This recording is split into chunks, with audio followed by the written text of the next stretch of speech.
মাত্র 10-15 দিন বয়সী একটি সরকার থাকার পরে, এরকম ভয়াবহ বন্যার্ত অবস্থা থাকার পরে যারা দাবি নিয়ে রাস্তায় নামতে পারে এবং সেই দাবি তখনই মানতে হবে এটা বলতে চাই, তার আমরা মনে করি যে এই ধরনের কাজ অবশ্যই শুধু দেশের শত্রু, জাতির শত্রুদের পক্ষেই করা সম্ভব। চতুর্দিকে বহু ষড়যন্ত্র হচ্ছে, সকল ষড়যন্ত্র আপনারা ট্যাকেল দিতে পারবেন যতদিন আপনারা ঐক্যবদ্ধ থাকবেন। সকল ষড়যন্ত্র যখন ব্যর্থ হবে তখন কিন্তু তারা আপনাদের মধ্যে ফাটল ধরানোর চেষ্টা করবে। কোনো মতেই কোনোভাবেই যেন আপনাদের মধ্যে ফাটল ধরাতে না পারে, এ বিষয়ে আপনারা সতর্ক এবং আন্তরিক দৃষ্টি রাখবেন। আসসালামু আলাইকুম রহমতুল্লাহ বারাকাতুহু। সম্মানিত দর্শক মণ্ডলী, আপনারা অবগত আছেন বাংলাদেশে এখন চরম ক্রান্তিকাল এবং জাতীয় দুর্যোগপূর্ণ সময় চলতেছে।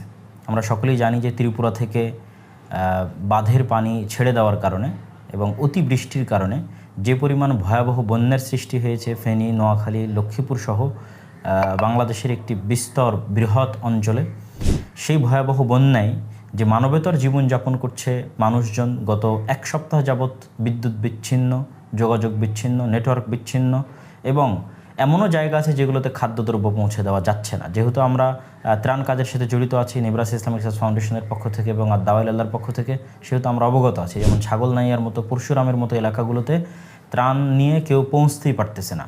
তো এই রকম একটি ভয়ঙ্কর ভয়াবহ পরিস্থিতিতে যখন সমগ্র দেশের মানুষ জাতীয় দুর্যোগকালীন সময়ে এই বন্যার্ত মানবেতর জীবনযাপনকারী বানভাসী এই সমস্ত মানুষের পাশে দাঁড়ানোর চারিদিক থেকে উদ্যোগ নিচ্ছে, ঢাকা বিশ্ববিদ্যালয়ে উদ্যোগ নেওয়া হয়েছে, সারা বাংলাদেশের মানুষ বিভিন্নভাবে উদ্যোগ নিচ্ছে, আমরাও আমাদের জায়গা থেকে চেষ্টা করছি।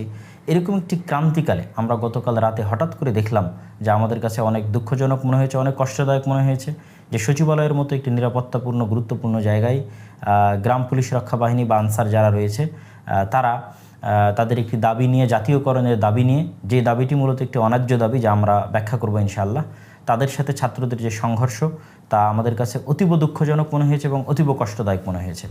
তো সেই পরিপ্রেক্ষিতে আমরা কয়েকটি কথা আপনাদের সামনে তুলে ধরতে চাই। আমরা সকলেই জানি যে দীর্ঘ 16 বছরের ফ্যাসিবাদী শাসনের অবসানের মাধ্যমে যে নতুন সরকার ক্ষমতা গ্রহণ করেছে তাদের বয়স 1 মাসও হয়নি। তাহলে যে সমস্ত দাবি বা যে সমস্ত সমস্যা আপনি গত 16 বছরে সমাধান করতে পারেননি, সেই সমস্ত দাবি মাত্র 1 সপ্তাহ, 10 দিন, 15 দিন বয়সী একটি সরকারের কাছে কিভাবে দাবি করতে পারেন, কিন্তু কিভাবে এটা মনে করা যে আমি এখনই আমার এই দাবি সমাধান করে নিয়ে ফেরত যাব, এটা আসলেই চরম অমানবিক এবং যার মধ্যে ষড়যন্ত্রের গন্ধ পাওয়া বা দেশকে অস্থিতিশীল করার চেষ্টা রয়েছে মর্মে আমরা ধারণা করতে পারি। এবং আমরা জানি যে সরকার পরিবর্তনের পরে এই যে crisis moment, national crisis moment, জাতীয় এই যে ক্রান্তিকাল, এই সময়ে সরকারকে স্থিতিশীল হওয়ার জন্য প্রত্যেক নাগরিকের উচিত সরকারকে সময় দেওয়া এবং সরকারের সামনে আনুগত্য স্বীকার করা, তাদেরকে সময় এবং সুযোগ দেওয়া স্থিতিশীল হওয়ার জন্য এবং আমাদের জাতীয় নিরাপত্তা নিশ্চিত করার জন্য এটি প্রত্যেক নাগরিকের জরুরি দায়িত্ব এবং কর্তব্য। যারা এই দেশের এই সিচুয়েশন বোঝার পরও মাত্র 10-15 দিন বয়সী একটি সরকার থাকার পরে, এরকম ভয়াবহ বন্যার্ত অবস্থা থাকার পরে যারা দাবি নিয়ে রাস্তায় নামতে পারে এবং সেই দাবি তখনই মানতে হবে এটা বলতে চাই, তার আমরা মনে করি যে এই ধরনের কাজ অবশ্যই শুধু দেশের শত্রু, জাতির শত্রুদের পক্ষেই করা সম্ভব। সম্মানিত উপস্থিতি, আমরা জানি যে এরকম আরও বহু জায়গায় কিছু দাবি দাওয়া নিয়ে আন্দোলন হচ্ছে। যেমন মেট্রো রেল চালু হতে দেরি হয়েছে কেন? মেট্রো রেলের কর্মীদের আন্দোলনের কারণে।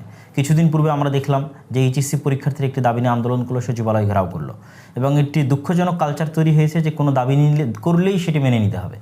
এইচএসসি পরীক্ষার্থীদের অন্যায্য দাবি মেনে নেওয়া হলো। ঠিক তেমনই গতকাল দেখা যাচ্ছিল যে আনসারদের দাবিও নাকি মেনে নেওয়া হচ্ছে। এই দাবি মেনে নেওয়ার এই কালচার থেকেও আমি বৈষম্য বিরোধী ছাত্র আন্দোলনে যারা সমন্বয়ক রয়েছে এবং বর্তমান সরকারের যারা দায়িত্বশীল রয়েছে তাদেরকে উদাত্ত আহ্বান জানাচ্ছি। নাহলে পরের দিন যে কেউ যে কোনো ছোটোখাটো দাবি নিয়ে এরকম সেন্সিটিভ জায়গা ঘেরাও করবে এবং দাবি মানতে আপনাদের বাধ্য করবে। সম্মানিত উপস্থিতি, আনসারদের দাবিটি কেন অযৌক্তিক, কেন অন্যায্য? আমি যদি আপনার সাথে একটি চুক্তিভিত্তিক নিয়োগে যাই যে আপনি আগামী 3 দিনের জন্য আমার শিক্ষা প্রতিষ্ঠানে, আমার স্কুলে, আমার কলেজে এই কাজটি আপনি আমাকে করে দিবেন, 3 দিনের এই চুক্তিভিত্তিক নিয়োগে যাওয়ার পর 3 দিন পর যদি আপনি আন্দোলন করেন যে আমার চাকরিটি স্থায়ী করা হোক, তাহলে অবশ্যই এটা অন্যায্য দাবি। কেননা আপনি যুক্ত হওয়ার সময় জানতেন যে আপনার এই দাবি, এই চাকরিটা অস্থায়ী এবং চুক্তিভিত্তিক নিয়োগ।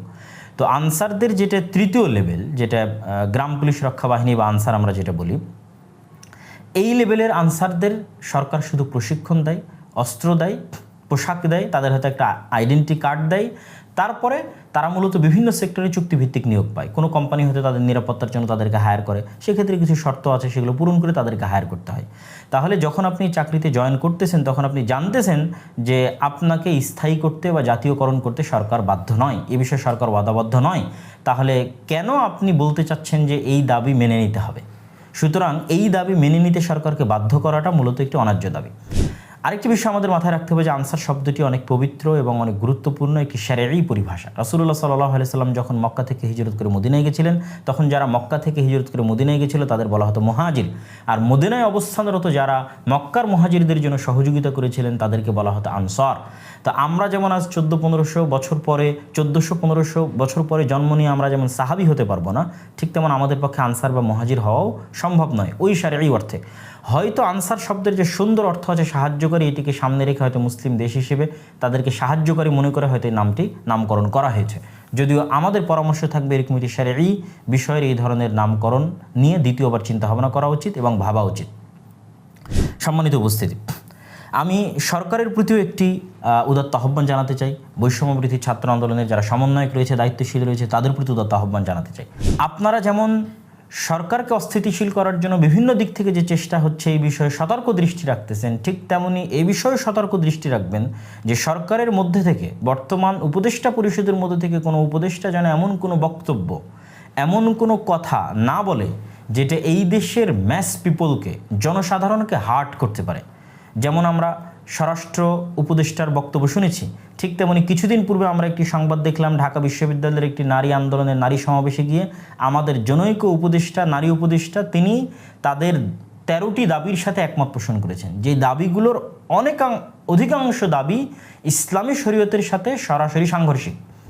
যেমন নারী স্বাধীনতার নামে গর্ভপাতের অধিকার চাওয়া, এটি সরাসরি ইসলামের সাথে সাংঘর্ষিক। ঠিক লিঙ্গ বৈষম্য দূরীকরণের নামে সমকামিতার অধিকার চাওয়া, এটি সরাসরি ইসলামের সাথে সাংঘর্ষিক। তো এই ধরনের সেন্সিটিভ ইস্যুতে যেন সরকারের যারা আছে, যেই ধরনের কথা বললে দেশের জনসাধারণ হার্ট হতে পারে, সেই ধরনের কথা থেকে যেন অবশ্যই উপদেষ্টা পরিষদে যারা আছে তারা যেন বিরত থাকে। এই বিষয়ে আমি বৈষম্যবিরোধী ছাত্র আন্দোলনের যারা সমন্বয়ক রয়েছে তাদের প্রতি উদাত্ত আহ্বান জানাতে চাই। এবং সর্বশেষে আরেকটি বিষয়ে সতর্ক থাকার আহ্বান করব। চতুর্দিকে বহু ষড়যন্ত্র হচ্ছে, সকল ষড়যন্ত্র আপনারা ট্যাকেল দিতে পারবেন যতদিন আপনারা ঐক্যবদ্ধ থাকবেন। ঢাকা বিশ্ববিদ্যালয়ের ছাত্র এবং বৈষম্যবিরোধী ছাত্র আন্দোলনের যারা সমন্বয়ক রয়েছে তারা যতদিন ঐক্যবদ্ধ থাকবেন ততদিনই আপনাদের শক্তি, এবং ততদিনই আপনারা এই ষড়যন্ত্র ট্যাকেল দিয়ে আপনাদের বিপ্লবের চেতনাকে ধরে রাখতে পারবেন।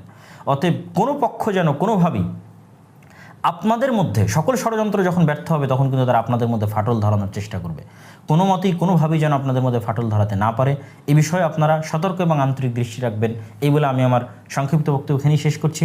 আল্লাহ সুবহানাহু ওয়া তাআলা বাংলাদেশকে হেফাজত করুক, বাংলাদেশের বন্যার্ত বানভাসী মানুষদেরকে হেফাজত করুক, ভবিষ্যতের যাবতীয় বিপদ আপদ থেকে বাংলাদেশকে হেফাজত করুক, বাংলাদেশের রাজনৈতিক অবস্থা থেকে স্থিতিশীল করুক, এবং আমাদেরকে একটি শান্তি নিরাপত্তাপূর্ণ একটি দেশে বসবাস করা, আল্লাহ সুবহানাহু ওয়া তাআলা স্বাধীনভাবে বসবাস করার তৌফিক দান করুক, যেখানে আমরা আমাদের ইসলাম ধর্ম অনুযায়ী আমাদের ব্যক্তিগত, পারিবারিক, সামাজিক সকল স্বাধীনতা ভোগ করে আমাদের ইহকালীন এবং পরকালীন মুক্তি পেতে পারবো, সেই তৌফিক দান করুক। আল্লাহুম্মা আমিন। আসসালামু আলাইকুম ওয়া রাহমাতুল্লাহি ওয়া বারাকাতুহু।